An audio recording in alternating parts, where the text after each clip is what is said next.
नमस्कार, मैं अभिषेक कुमार आप सभी का स्वागत करता हूँ फोकस स्टडी विद अभी में। तो आप सभी को मेरा जय गुरु।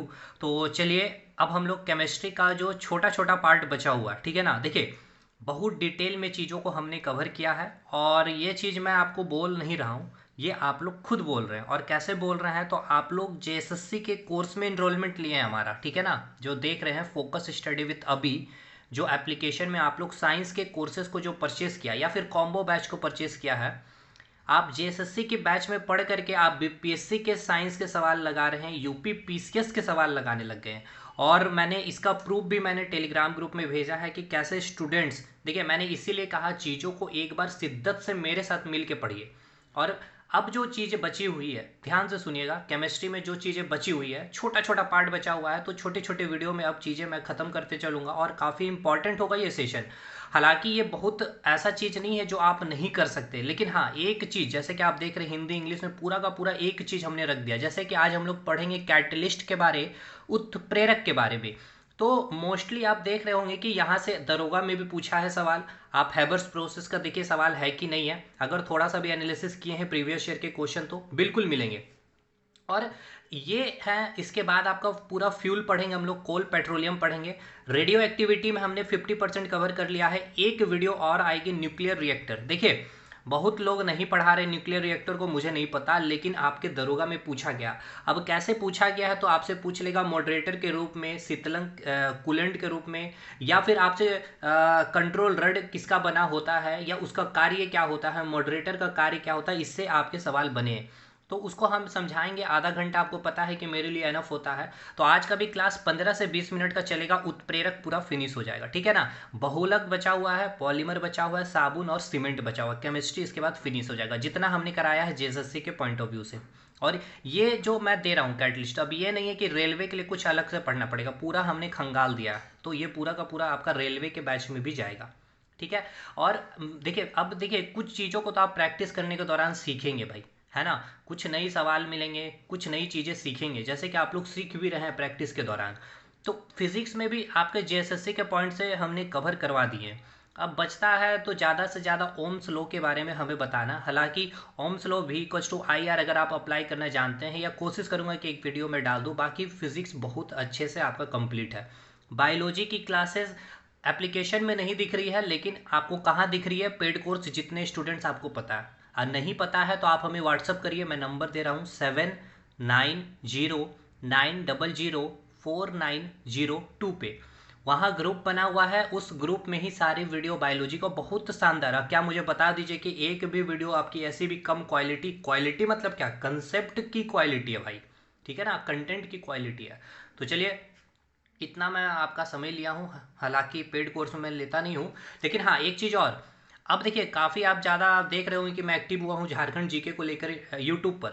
तो एक एक कंटेंट जो मैं दे रहा हूँ ना, एकदम शिद्दत के साथ और मॉक टेस्ट को एनालिसिस करते हुए, यानी कि जो हम टेस्ट प्रोवाइड कर रहे हैं आपको, हम और लक्ष्मण सर मिल के, दो जन मिलकर कितने शानदार आपको प्रोवाइड कर रहे हैं।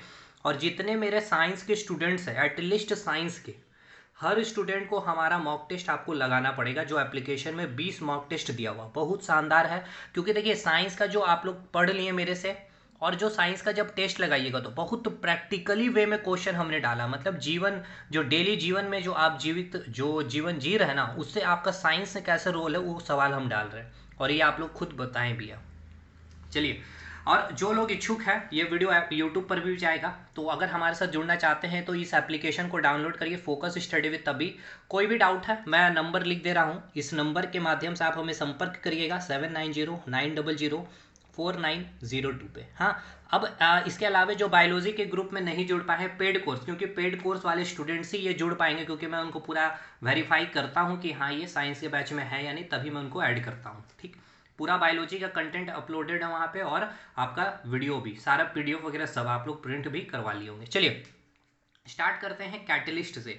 देखिए एक मिथ होता है कैटलिस्ट के बारे, हम बोल चाल के भाषाओं में या फिर जल्दबाजी में बोल देते हैं, जो रेट ऑफ रिएक्शन को इंक्रीज करता है, लेकिन ये गलत है। क्या होता है कैटलिस्ट, उसको हम लोग समझते हैं। देखिए कैटलिस्ट कहने का मतलब ये है, इंग्लिश और हिंदी में समझेंगे, फिर हम देसी बोलचाल के भाषा में समझेंगे।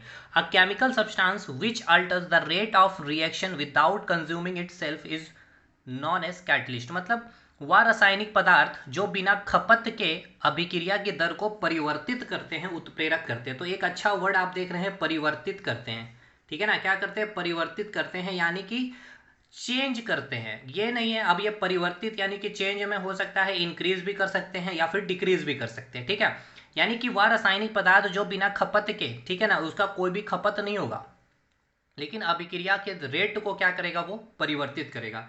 एक और आप डेफिनेशन देख सकते हैं इसकी, जैसे कि अगला एक और डेफिनेशन हमने लिखा है, substance that change the rate of reaction without changing on chemical properties, ठीक है ना।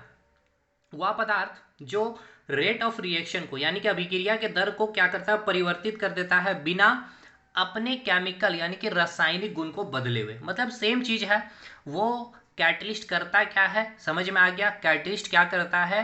रेट ऑफ रिएक्शन को क्या करता है? चेंज करता है, या फिर वो इंक्रीज कर सकता है या फिर डिक्रीज कर सकता है, ठीक है ना। तो वही यहां मैंने लिखा है, it can increase the rate of reaction और can decrease the rate of reaction. देखिए बहुत इंपॉर्टेंट टॉपिक है ये आपके एग्जाम के पॉइंट ऑफ व्यू से, और मैं बताऊंगा भी कि एग्जाम में कैसे क्वेश्चन पूछेगा। एक तो कैटलिस्ट के बारे में अगर अच्छा से पूछा तो आपको स्टेटमेंट पे क्वेश्चन पूछ लेगा, जो जो मैं आपको बोलते चल रहा हूँ सुनते चलिएगा, आपका सवाल बनते चलेगा। और जो फैक्चुअल चीज़ है मैं एक जगह लिख दिया हूँ, उसको भी आप नोट डाउन कर लेंगे, या फिर ये तो पीडीएफ आपको मिलेगा ये एप्लीकेशन में। ये हो गया इट कैन, आपको यहाँ पे क्लियर है कि ये कैटलिस्ट क्या करता है? It can increase the rate of reaction और can decrease the rate of reaction, या अभिक्रिया की दर को बढ़ा भी सकता है या फिर अभिक्रिया की दर को घटा भी सकता है, ठीक है। आगे चलते हैं। कैटलिस्ट जो है रिएक्शन के लिए अपना क्या करता है? अच्छा, ये कैटलिस्ट काम कैसे करता है ना, समझिएगा। वही चीज मैंने लिखा है देसी बोलचाल की भाषा में। जो कैटलिस्ट होता है वो रिएक्शन में क्या करता है? अपनी सरफेस को, ठीक है ना, प्रोवाइड करता है। यानी कि जितना सरफेस एरिया ज्यादा होगा, मतलब केमिकल रिएक्शन के लिए मान लेते हैं इतना आपके पास प्लेस है कि एक समझिए इस तरह से कि ये एक प्लेस है, ठीक है। आपको यहाँ पे केमिकल रिएक्शन क्या करना है? फंक्शन करना है। अब कैटलिस्ट आपने जैसे ही प्रोवाइड किया तो ये कैटलिस्ट क्या करेगा? इसके जो सरफेस एरिया को और इंक्रीज करेगा। तो सिंपल सी बात है, सरफेस एरिया इंक्रीज हो गया यानी कि जो क्षेत्रफल है वो इंक्रीज हो जाएगा, तो रिएक्शन रेट भी इंक्रीज हो जाएगा, ठीक है ना। तो यही लिखा हुआ है कैटलिस्ट काम कैसे कर रहा है, उस समझिए इस चीज को। कैटलिस्ट जो होता है रिएक्शन के लिए अपना सरफेस देती है, जितना सरफेस एरिया ज्यादा होगा तो रिएक्शन उतनी फास्ट होगी। और अगर वो कैटलिस्ट आपने डाला उसका सरफेस एरिया उसने कम कर दिया, तो सिंपल सी बात है उस केमिकल रिएक्शन का रेट क्या हो जाएगा? डिक्रीज हो जाएगा। समझ में आया कैटलिस्ट वर्क कैसे किया? क्या क्या इसने सरफेस एरिया क्या करता है? ये प्रोवाइड करता है, जिससे सरफेस एरिया इंक्रीज हुआ तो रेट ऑफ रिएक्शन इंक्रीज हुआ। सरफेस एरिया अगर डिक्रीज हो गया तो रेट ऑफ रिएक्शन भी डिक्रीज हो जाएगी।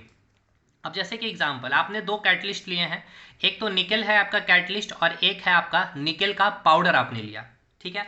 अब रिएक्शन में अगर आपने निकेल का यूज किया है और एक रिएक्शन में आपने पाउडर ऑफ निकेल लिया यानी कि निकेल का पाउडर ले लिया, तो अब देखिए ये दोनों कैटलिस्ट सेम ही है, लेकिन एक क्या है? सॉलिड फॉर्म में है और एक क्या है? आपका पाउडर के फॉर्म में। अब देखिए क्या कर रहा है, हमने ये कहा क्या कैटलिस्ट क्या करता है? सरफेस एरिया को क्या कर देता है? बढ़ा देता है, इंक्रीज कर देता है। बढ़ा देगा कब? देखिए पाउडर जो होता है ना, पाउडर फॉर्म में अगर कुछ है, यानी कि यहाँ पे देखिए मैंने यहाँ लिखा है, इन दोनों में पाउडर ऑफ निकेल जो होगा अच्छा कैटलिस्ट होगा। इन दोनों में कौन अच्छा कैटलिस्ट होगा? Powder of nickel. ऐसा क्यों? क्योंकि इसका सरफेस एरिया ज्यादा होगा, ठीक है ना, ज्यादा ये फैलेगा पाउडर, तो ये सरफेस एरिया इंक्रीज करेगा। अगर ये एरिया ज्यादा दे रहा है रिएक्शन को तो रेट ऑफ रिएक्शन ज्यादा होगा। अब कंपैरेटिवली अगर इससे बात किया जाए, निकेल क्या करेगा? रेट ऑफ रिएक्शन को बहुत ज़्यादा इंक्रीज नहीं कर पाएगा, तो इससे कंपैरेटिवली रेट ऑफ रिएक्शन को क्या कर रहा है? डिक्रीज कर रहा है। और ये क्या कर रहा है? रेट ऑफ रिएक्शन को इंक्रीज कर रहा है। तो समझ गए कैसे रेट ऑफ रिएक्शन आपका चेंज हो रहा है? ये इंक्रीज कर रहा है और डिक्रीज। तो स्टेटमेंट बेस में पूछा जाएगा कि फंक्शन जो है कैटलिस्ट की, या फिर बोला जा सकता है कि which of the following statement is right और wrong about catalyst. Catalyst can increase the reaction, option B catalyst can decrease the reaction, powder of catalyst is a good catalyst, और ऑप्शन डी में all of the above. तो बिल्कुल catalyst क्या कर सकता है? उत्प्रेरक क्या कर सकता है? रासायनिक अभिक्रिया को इंक्रीज भी कर सकता है, बढ़ा भी सकता है, अभिक्रिया की दर को घटा भी सकता है, और पाउडर फॉर्म में जो कैटलिस्ट होता है वो क्या होता है? गुड कैटलिस्ट होता है। वही मैंने लिखा है, catalyst in powder form act as a best catalyst. उत्प्रेरक पाउडर अवस्था में सबसे उत्तम प्रकार के उत्प्रेरक कहलाते हैं, ठीक है। क्लियर हो गया? अब हम लोग आगे चलते हैं। चलिए दो वर्ड को और समझते हैं जो आपको किताब में परेशान करता है। एक होता है प्रोमोटर, एक होता है पॉइजन। देखिए प्रोमोटर का मतलब क्या है? It increase the speed of catalyst. Promoter का कार्य क्या होता है, ये जो उत्प्रेरक होता है ना उसकी गति को इंक्रीज करता है, और पॉइजन क्या करता है, ये जो उत्प्रेरक होती है यानी कि जो कैटलिस्ट होती है उसकी स्पीड को क्या करती है, डिक्रीज करती है। तो देखिए ये सब स्टेटमेंट बेस्ड का क्वेश्चन होगा मेरे दोस्त। Which statement is right about promoter, it decrease the speed of catalyst, ठीक है, या फिर इट कैन इंक्रीज। तो आपका क्या होगा इसका सही उत्तर, it can increase the speed of catalyst, ठीक है। That's all. अब हम लोग बात करेंगे कैटलिस्ट के प्रकार के बारे में, यानी कि टाइप्स ऑफ कैटलिस्ट। देखिए टाइप्स ऑफ कैटलिस्ट में हम दो प्रकार के कैटलिस्ट के बारे जानने की कोशिश करेंगे। एक होगा होमोजीनियस कैटलिस्ट और एक होगा आपका हेट्रोजीनियस कैटलिस्ट, ठीक है। देखिए मैं यकीन और दावे के साथ कहता हूँ पूरे झारखंड में आपने जो जेएसएससी सीजीएल का बैच लिया होगा ना, कहीं से भी लिया होगा, देखिए ये घमंड वाली बात नहीं है भाई, ये मेहनत वाली बात है। आप में से सभी स्टूडेंट जो पेड में है, आप दिल से बताइएगा कि सबसे उम्दा कंटेंट और जो पढ़ाया वही कंटेंट हमने दिया, खुद से लिखा है भाई, चीज़ें कहीं से नहीं लेकर निकाल दी। अब भाई किताबें तो मैं पढ़ूंगा, एनसीईआरटी पढ़ूंगा ही दोस्त, तभी तो मैं चीज़ों को डिलीवर करूंगा ना। कहने का मतलब ये है कि कहीं से पीडीएफ ला करके मैंने नहीं दे दिया या शॉर्टकट में नहीं किया। और पूरे झारखंड में किसी ने इस तरह का कंटेंट 399 रुपीज़ में अपना कंटेंट आपको इस तरह से डिलीवर मैंने किया, कोई नहीं किया होगा। और यही नहीं, चाहे मैथ में बात कर ले, चाहे रीजनिंग में बात कर ले, चाहे मॉक टेस्ट जो फुल लेंथ चल रहा, इससे बेहतरीन मॉक टेस्ट भी किसी ने नहीं दिया होगा। मैं 110% जो सवालों का लेवल रखा, मैं 100% कहता हूँ कि जेएसएससी उससे बहुत नीचे लेवल पे पूछेगा। और दूसरी बात, बहुत सवाल मॉक टेस्ट से आपके लड़ेंगे। देखिए ये मैं पेड कोर्स में है इसलिए मैं बातें यूट्यूब पर रखना नहीं चाहता हूँ इस तरह की, लेकिन फिर भी ठीक है, आप हमारे पेड स्टूडेंट हैं तो कुछ एडवांटेज आपको होनी चाहिए। देखिए टाइप्स ऑफ कैटलिस्ट के बारे में बात किया जाए तो हमने देखा होमोजीनियस कैटलिस्ट यानी कि समांगीय उत्प्रेरकता क्या होती है। देखिए पहले तो ये रिएक्शन है, ठीक है ना, केमिकल रिएक्शन क्या होता है हमने आपको पता रखा है, ठीक है। ये आपका जो लेफ्ट साइड होता है ये रिएक्टेंट होता है यानी कि अभिकारक होता है, और राइट साइड क्या होता है, प्रोडक्ट होता है यानी कि उत्पाद होता है। तो होमोजीनियस कैटलिस्ट हम उसे कहते हैं जो कैटलिस्ट जिस भी स्टेट में होगा, यानी कि उसका जो फिजिकल स्टेट होगा, सॉलिड स्टेट में होगा, लिक्विड स्टेट में होगा या गैसियस स्टेट में होगा, जिस भी स्टेट में आपका कैटलिस्ट होगा उसी स्टेट में आपका रिएक्टेंट होगा। या फिर आप ऐसे भी बोल सकते हैं रिएक्टेंट यानी कि अभिकारक, और कैटलिस्ट यानी कि जो उत्प्रेरक है, उन दोनों का जो भौतिक अवस्था है वो क्या होना चाहिए, सेम होना चाहिए, फिजिकल स्टेट सेम होना चाहिए। तो उसे हम क्या कहेंगे, homogeneous catalyst. The physical state of reactant and catalyst are same, अभिकारक और उत्पाद की भौतिक अवस्था समान होती है, होमोजीनियस कैटलिस्ट। समझ में आ गया। समांगी उत्प्रेरकता मतलब ये कि जो आपका अभिकारक है ए और बी, जो रिएक्टेंट है ए और बी दोनों सॉलिड में है, और जो कैटलिस्ट है वो भी सॉलिड में। तो ये जो आपका कहलाएगा कैटलिस्ट कैसा, समांगी या फिर होमोजीनियस कैटलिस्ट। अगला ये इसमें बस जस्ट अपोजिट हो जाएगा आपका, कि इसमें जो फिजिकल स्टेट होगा वो सेम नहीं होगा, ठीक है ना। यानी जो रिएक्टेंट है और जो कैटलिस्ट है, देखिए यहाँ जो कैटलिस्ट देख रहे हैं गैसियस स्टेट में, जो रिएक्टेंट है ये आपका क्या है, सॉलिड स्टेट में। बस तो हेट्रोजीनियस स्टेट में समझ गया, आ गया हेट्रोजीनियस कैटलिस्ट के मतलब कि रिएक्टेंट और कैटलिस्ट का स्टेट क्या होगा, डिफरेंट होगा, नॉट सेम। चलिए अब हम लोग आगे चलते हैं। चलिए पूरा मलाई अब यहाँ पे है, पूरा कैटलिस्ट का कंसेप्ट दे दिया है। अगर स्टेटमेंट बेस्ड, कथन बेस्ड पे क्वेश्चन बनेगा तो आप बना लीजिएगा। अब उससे बाहर आपका रेलवे नहीं पूछेगा, बीपीएससी नहीं पूछेगा, जेपीएससी नहीं पूछेगा, तो जेएसएससी की औकात नहीं होगी। अब डायरेक्ट जो आपको याद करना है कैटलिस्ट में वो यहाँ हमने रख दिया। देखिए इधर कुछ प्रोसेस होगा और इधर कैटलिस्ट का नाम होगा। देखिए समझिए ये है क्या, ये क्या है, मतलब इसका ये मतलब है कि वो प्रोसेस का नाम है, कि जिस प्रोसेस का मतलब जैसे यहाँ लिखा हुआ है हैबर्स प्रोसेस, तो ये वो प्रोसेस का नाम है। इस प्रोसेस के माध्यम से हम लोग क्या तैयार करते हैं, अमोनिया को प्रिपरेशन करते हैं या फिर अमोनिया को हम तैयार करते हैं। तो अमोनिया को तैयार करने की जो विधि है उसे क्या कहते हैं, हैबर्स प्रोसेस कहते हैं, ये भी याद रखिएगा। और इसके दौरान अमोनिया के प्रिपरेशन में या फिर इस हैबर्स प्रोसेस में हम किस कैटलिस्ट का इस्तेमाल कर रहे होते हैं, तो आयरन कैटलिस्ट का। तो इस तरह से आपका सवाल बनेगा, प्रोसेस का नाम दे दिया जाएगा या उस एलिमेंट का नाम दे दिया जाएगा कि अमोनिया के प्रिपरेशन में हम किस कैटलिस्ट का इस्तेमाल करते हैं, तो आयरन का। ठीक है, ये 6 आपको याद रखने हैं, यही 6 से आपके सवाल बनेंगे। देखिए जो पेट्रोलियम इंडस्ट्री में जो यूज़ किया जाता है पेट्रोल के उत्पादन में, ठीक है ना, उसमें जो आपका कैटलिस्ट इस्तेमाल की जाती है H2SO4 और जियोलाइट। ठीक है, जियोलाइट नहीं समझ में आ रहा होगा, कोई बात नहीं, हम आएंगे उस पर। अभी बस इतना याद रखिएगा, पेट्रोलियम इंडस्ट्री में क्या इस्तेमाल होगा कैटलिस्ट, H2SO4, सल्फ्यूरिक एसिड और जियोलाइट।